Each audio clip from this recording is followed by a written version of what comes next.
After winning the NBA draft lottery, the Orlando Magic are on the clock for the 2022 NBA draft. Some years, the top overall pick is a no-brainer, think Zion or Cade Cunningham. And other times, the choice is a little bit less clear, think Anthony Bennett.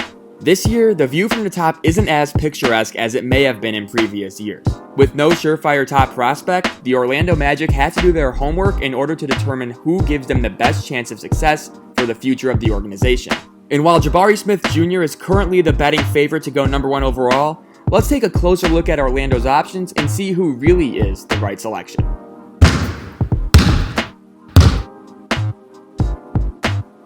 While the history of the Orlando Magic has widely been underwhelming, one area in which they've succeeded is drafting first overall. In their franchise history, the Magic have selected first 3 separate times. In 1992, they took Shaquille O'Neal. The next year, they drafted Chris Webber but traded him for Penny Hardaway. And in 2004, they selected Dwight Howard. Together, O'Neal, Hardaway, and Howard have combined for 27 All-Star appearances, 24 All-NBA team selections, and 5 NBA championships. But to be fair, Shaq kinda carried the group in that last category, although we can't forget Dwight Howard's contributions to the Lakers' 2020 title run.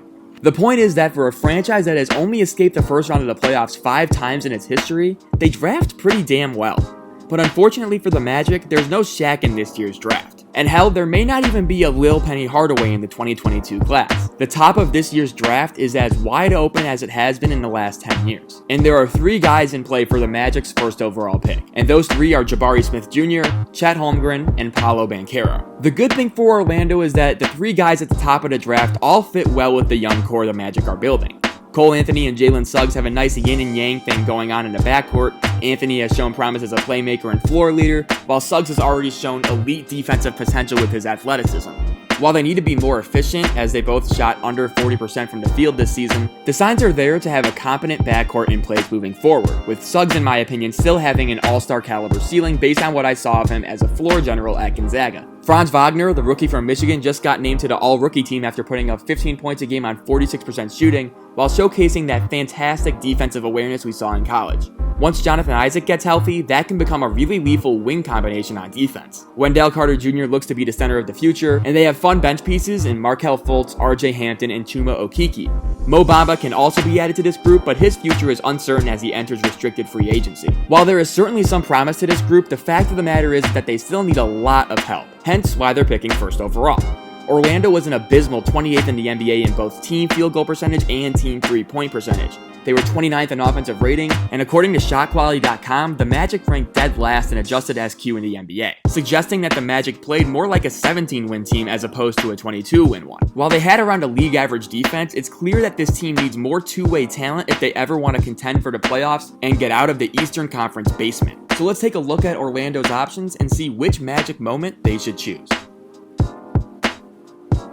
First up, we have Chet Holmgren, the Gonzaga freshman who averaged 15 points and 10 rebounds a game while swatting 3.5 shots per game as well. Holmgren's game-wrecking rim protection makes him a viable all-defense candidate in the near future. Not only can he block shots at an amazing rate, but his mere presence discourages opponents from taking shots on him. While he obviously needs to put on weight to get the most out of his frame, I'd argue that he can still be effective early in his career because so far, his lack of size hasn't deterred him from major success at every single level. Offensively though is where things get interesting.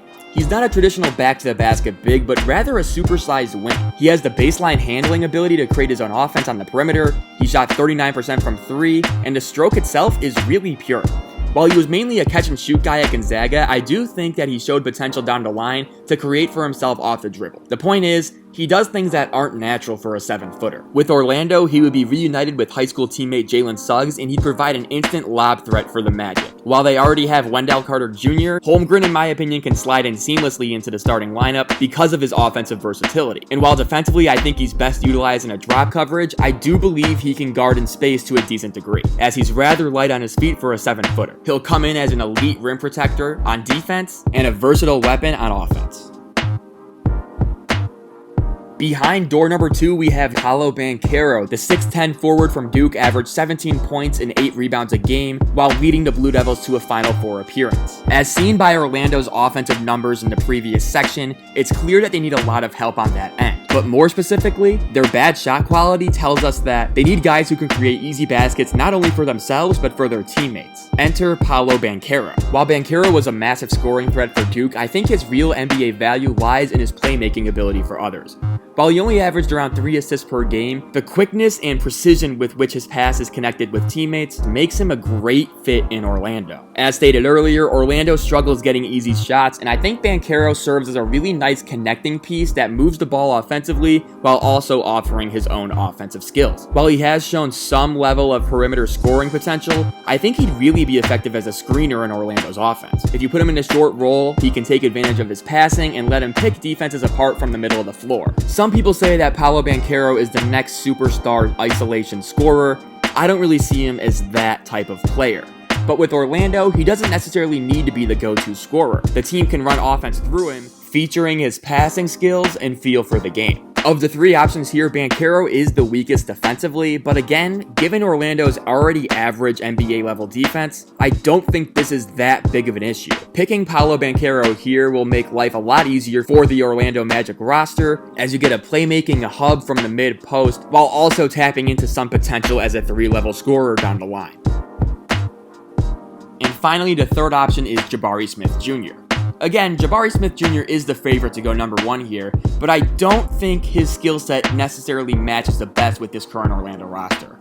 While he is a lights-out three-point shooter, he shot 42% from 3 this past season, I'm not sure what he does outside of his shooting. His handle is rather stiff, he can get tunnel vision on passing, and he's pretty rim-averse as a player. It should be noted that Jabari Smith only attempted 51 field goals at the rim this season, and a guy like Smith, who's 6'10 with decent athleticism, should be taking a lot more of his shots at the rim. Now, you could argue that part of this is a role he played at Auburn because of Walker Kessler's dominance in the paint. But for me, I'm not sure I'm ready to take Jabari Smith Jr. number 1 overall, given that he has so many offensive holes in his game. I love the shooting, but I struggle to see where he helps Orlando in any other offensive area. So, after all that, we have 3 options: Chet Holmgren, Paolo Vancaro, and Jabari Smith Jr. And if I'm the Magic, I'm taking Paolo Vancaro with the first overall pick.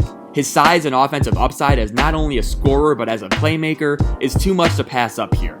And while Banchero perhaps isn't the best player in the draft, he's the best player for the Orlando Magic.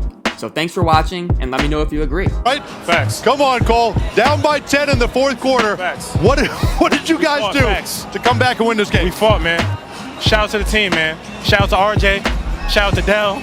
Shout out to Mo Bamba. Shout out to my whole team, man. You know we had to go get that dub, man. Shout out to the Magic, man. Let's go.